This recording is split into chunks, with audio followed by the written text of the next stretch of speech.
Samantala, posibleng makaranas ng ashfall ang ilang bahagi ng Legazpi City at Santo Domingo dahil sa patuloy na aktibidad ng Bulkang Mayon.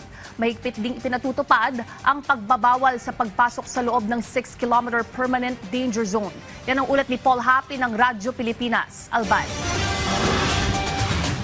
Muling nagbuga ng makapal na ash plume ang lava collapse pyroclastic density current na naitala sa bahagi ng Miisig Gali ng Bulkang Mayon sa Albay kaninang alas 11:22 ng umaga. Ayon sa PHIVOLCS, bunsod ito ng patuloy na pagdaloy ng lava sa bulkan na nagiging sanhi ng pagguho at pagbuo ng PDC. Patay sa PHIVOLCS Mayon Volcano Observatory, mas maliit ang naturang ash plume kumpara sa naitala noong May 2. So, nagkaroon po tayo ng around 3 kilometers po na run out dito sa Miisi. So, 3 kilometers po yung inabot niya mula po kung susukatin po mula sa crater.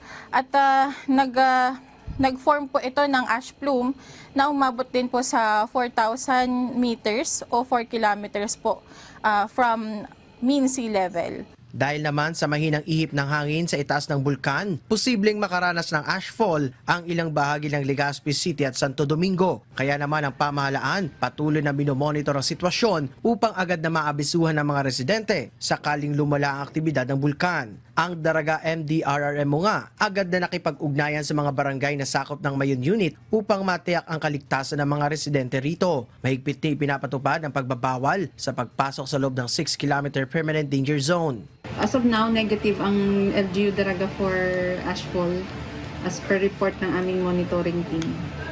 So, continuous ang coordination with the barangay DRM committees headed by their punong barangays para sa alertness ng kanilang residents doon sa Mayon Unit. Muli namang pinaalalahanan ng PHIVOLCS sa publiko na manatiling handa sa posibleng panganib na dulot ng patuloy na pagdaloy ng lava at pagbuo ng pyroclastic density current o PDC. Sa ngayon, nananatiling mahigpit ang pagbabantay ng mga otoridad kasabay ng panawagan ng lahat na manatiling alerto at sumunod sa mga inilalabas na abiso. Mula rito sa Albay, para sa Integrated State Media, Paul Hapin ng Radyo Pilipinas, Radyo Publiko.